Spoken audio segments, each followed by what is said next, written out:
Sometimes a video comes out by a flat earther that is addressed directly to me. Most of the time I ignore them, as they are normally the same old arguments that I've already debunked. However, when Nathan Roberts of Flat Earth Doctrine dropped a video entitled "Simon Dan, why did your globe lose in court?" I simply had to have a look. What I found was possibly one of the most secretly triggered responses I've ever come across.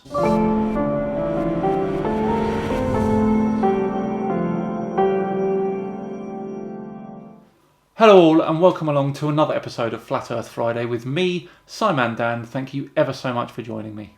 Yes, Nathan Roberts is back, and if you're a long-time viewer of the channel, you will know that he is the man that did this.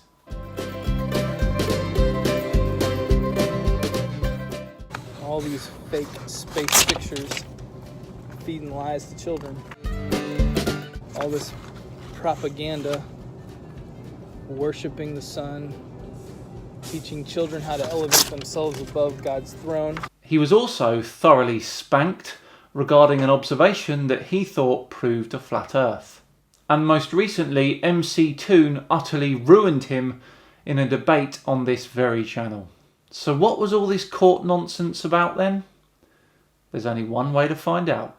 So Zen Garcia published this, made it public on his Facebook account. He made a note with it, and I'm just going to share some of the other details. And I've got this video titled as Simon Dan, why did your globe lose in court? Well, did it though? I find it kind of unlikely, but let's see. I mean, if we're living on a spinning ball, Psyop Man Dan. Psyop Man Dan? He thinks I'm a psyop. Nice. Shouldn't any retard be able to prove that? Any retard should be able to prove that we're living on a spinning ball if it's that dang easy. Despite being a self-proclaimed man of faith, Nathan thinks it is okay to use that word. I don't. Well, I don't know. I think that I know everything. I think that everybody's fairly bright, except for when you're a flat earther. When you're a flat earther, you're kind of a retard. Is that supposed to be me? So what I have to do is I have to act like really calm and collective and cool and have this nice, really cool accent. He thinks my accent's cool. So that you listen to what I have to say, even though everything I have to say is complete rubbish. But you believe me because you are brainwashed. Signing off, Psyop Man Dan. Very good, Nathan. 7 out of 10. Man Dan, you are a psyop, no doubt. And the reason that your globe lost in the court has nothing to do with the plaintiff, William Thompson, being a retard. In fact, if you were to try to take Zen to court on the same very topic, you would lose as well. I wouldn't take someone to court over an already known fact about the world. That would be like me suing my ice cream man for saying that his ice cream is actually soil. If truly we were living on a spinning ball, any person should be able to take to court the simple proofs that prove that there is the curvature that should exist. And to Zen Garcia's point, though, while he professes to be a Christian, I have to say this because I know that I am a Christian, and he professes to be a Christian, but he's not. He's a Gnostic Christian, so to speak, which is not a Christian at all. Religious faith shouldn't really be important when it comes to the shape of the earth, but let's continue.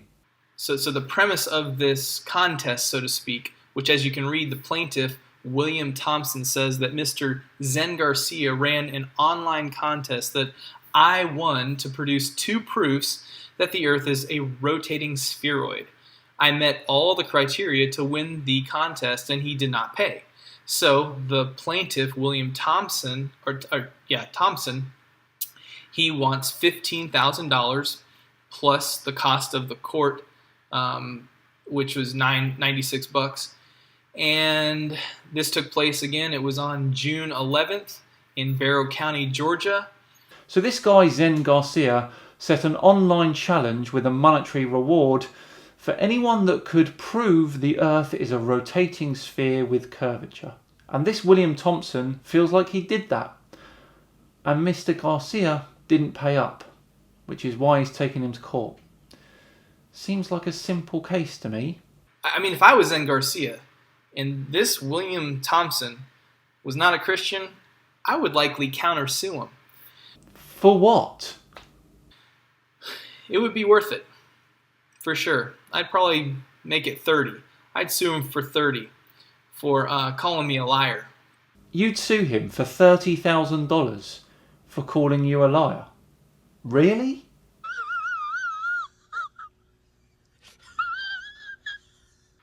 And defamation. That's probably what I would sue him for. Unless he could truly produce, and I'd give him one more chance to prove that they're those proofs of a spinning spheroid. So he may get that opportunity. But you never know. Someone might sue NASA one day too. And let me guess, is that going to be you? Hashtag sue NASA. Wouldn't that be a fun campaign? But I've got a better one. Hashtag we need NASA. That one just feels better. I think that'd be a very fun campaign. Who knows, maybe someone will launch that soon. So again, here's the contest. William Thompson said he could produce 2 proofs that the Earth's a rotating spheroid. Zen Garcia knew that it was impossible to do. So obviously he was more than willing to put out a contest, and whoever wanted to take him up on it could. And of course, William Thompson took the bait and was unable to produce 2 proofs. Just 2 proofs that validated curvature to the Earth. Couldn't do it. Why? It should have been so easy.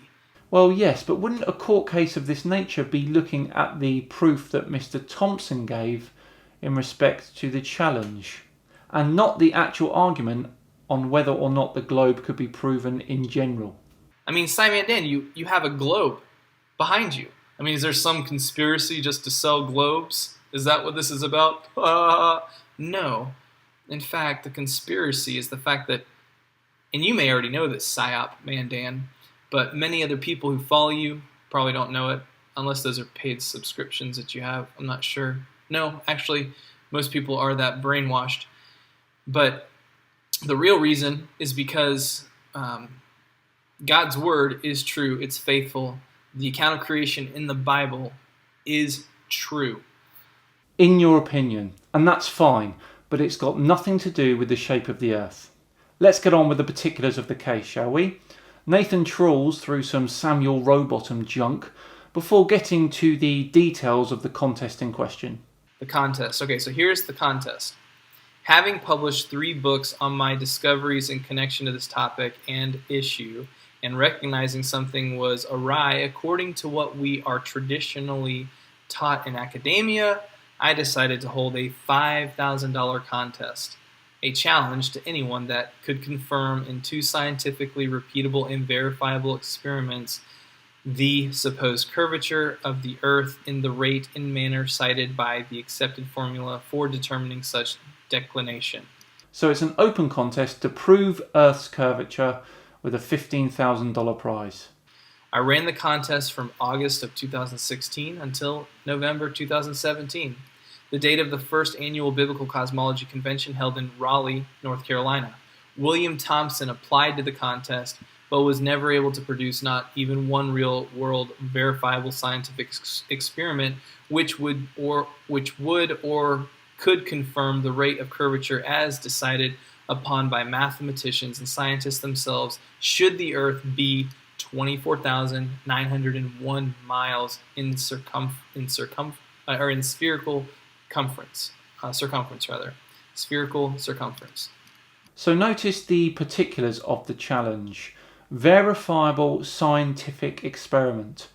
Now this is important in terms of the legal side of the case. So rather than create some kind of experiment to test and affirm the Earth's rate of curvature, he instead submitted a couple of videos of some computer program he designed to calculate curvature. In these programs and their calculations are in no manner relatable to real-world scenarios or calculations, as I will list in numerous examples below. William Thompson provided some videos with calculations for curvature contained within them. Well, I would agree that this isn't an experiment, and in this case, in the eyes of the law, it doesn't agree with the entry requirements of the challenge. Nathan then proceeds to show examples from Mr. Garcia of evidence which he believes is proof of no curvature, all of which are thoroughly debunkable. We'll save that for another video. The evidence submitted by William Thompson, being in no manner relatable to real-world situations, no different than NASA and what Psyop Man Dan provides, a bunch of CGI silliness and sarcasm and silliness. That's all it is, a bunch of silliness. So cannot, as the rules required, be affirmed or scientifically repeatable and verifiable by anyone. Thus, why his so-called evidence was rejected, as it was in no way even applicable for consideration as established by the rules of the contest. And I would agree. Neither do either of the so-called experiments which he submitted verify in any manner the rate of curvature decided by the formula listed in prior paragraph.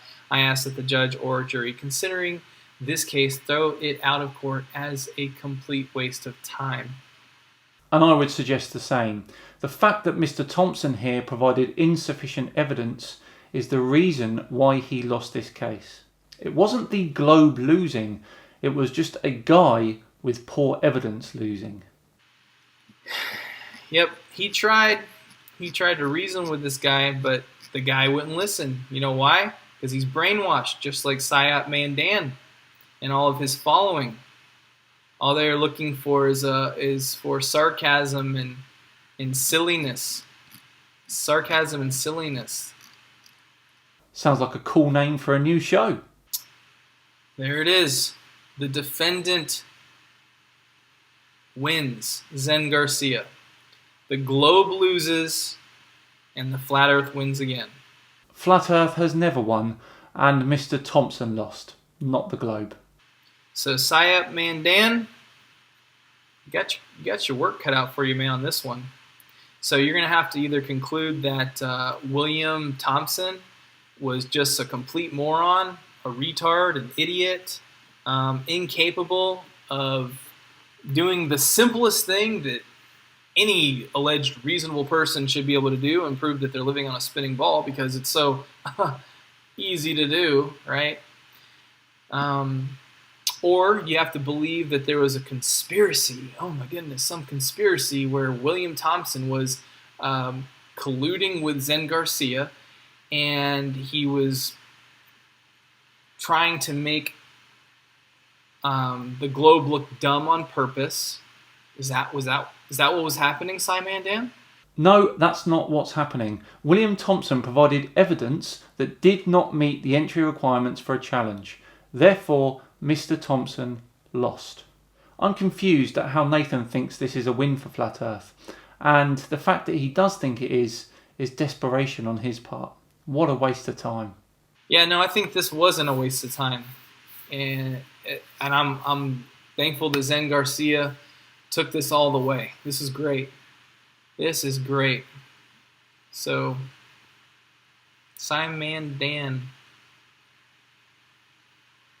I know you're still sour about me tearing up that children's book in Target and how it just so hurts your heart because I tore up a book. Yeah, I was annoyed, to be honest.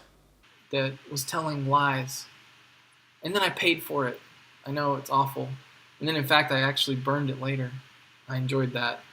I actually didn't just burn that one. I burned up several books that I had stored along and from the conferences that I did, because we also practiced, tearing up witchcraft books and other Star Wars books and stuff like that. It was fun. You burnt a load of books? You're really sitting there admitting that? So I made sure to burn those pages.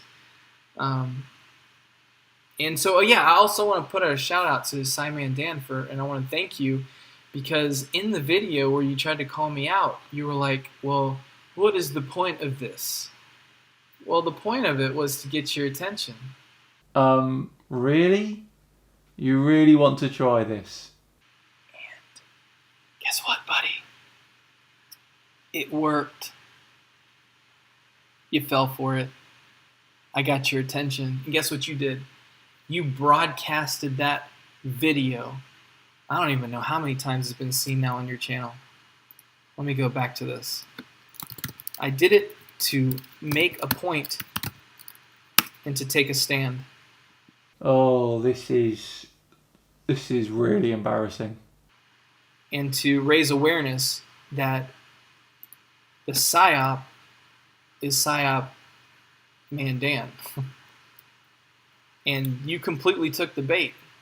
You took it and you republished it everywhere.